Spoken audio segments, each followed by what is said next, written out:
Hey, Bedros Keuilian here, and I'm founder and CEO of Fit Body Bootcamp. And today I want to talk to you about a long overdue video that I've been meaning to make, which is how to find the best fitness franchise model for yourself. Now, I should give you a full disclosure. I am the founder and CEO of Fit Body Bootcamp, so naturally I have a vested interest in you looking into and considering getting on board with the Fit Body Bootcamp franchise. However, I've done a lot of research while creating our franchise model, and I wanted to share this with you if you're out there looking for the best fitness franchise model to get into. So here's some things you ought to look out for, and here's some things you ought to consider asking the franchisor before getting on board with them. Thing number one is, what is the buy-in fee? And what does the buy-in fee cover?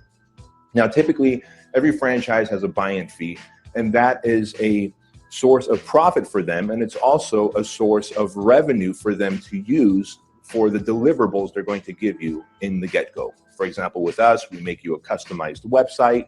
We're going to send you 14 DVDs in the mail, etc. We're going to do search engine optimization right off the bat. We're going to have you on the phone with the business coach. And so all those costs do have to get covered. Now, the difference is, what is this franchise charging you? Because if it's charging you $45,000 to $85,000 to come on board, you've got to ask them, what exactly does that cover? Thing number two to look at is the equipment that you're going to buy. Many franchises out there will ask you to buy the equipment through them. And when you buy the equipment to build out the franchise through them, there is a significant markup.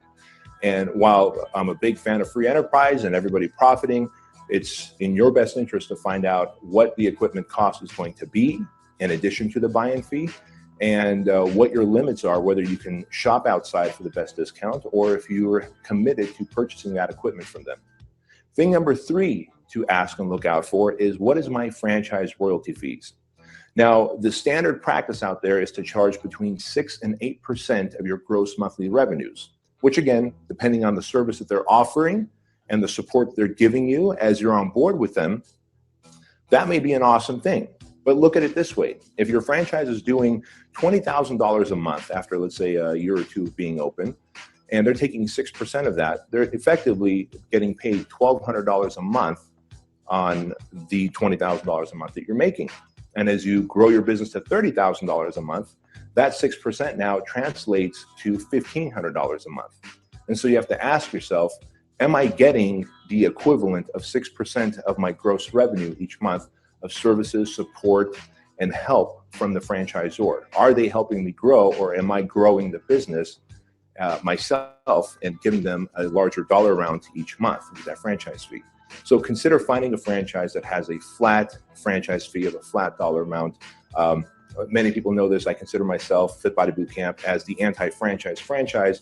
We have a flat franchise fee that's very fair, and we make our money on the back end when we help our franchise owners get more clients. I believe that's the proper business model. Your opinion might differ.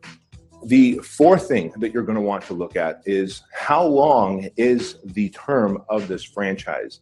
Now, again, standard practice out there is as much as 10-year commitment to a franchise, which is okay. You know, there's plenty of franchises out there. Subway comes to mind, McDonald's comes to mind. Now, if you're not comfortable with the track record of that franchise, they haven't been around long enough, they're not a big national brand yet, you may not want to consider signing an 8 or 10 or even 20-year franchise agreement with them, right? So that's something you definitely ought to look out for as well.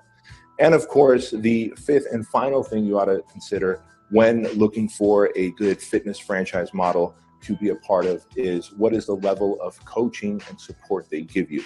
As a business owner, your problems are going to always change. When you first get on board with the franchise, the number one problem you're going to have is finding a location and negotiating your lease for that location.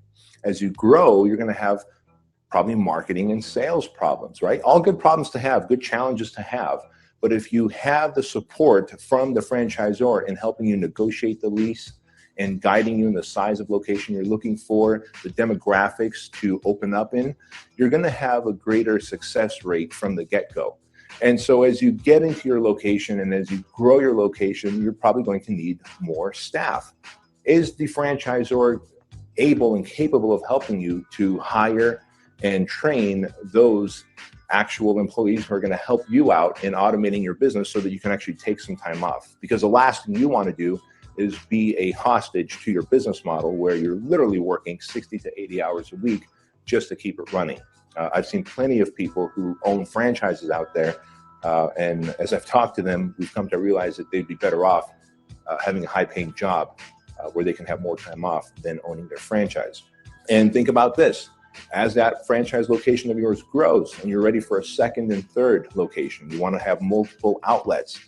Is the franchisor able to coach you, consult you, guide you, and help you in developing systems, processes, and automation so that you can grow to location 2, 3, and 4? If those things are not there, consider looking elsewhere. And those are some of the top 5, I guess, red flags that I would share with you when you're looking for a franchise business model, especially in the fitness industry, to go into. Now, of course, if you have any questions for me, if there's any support that I could give you, you can reach out to me by going to our website, which is down below in our description box. I'll talk to you later. Bye-bye.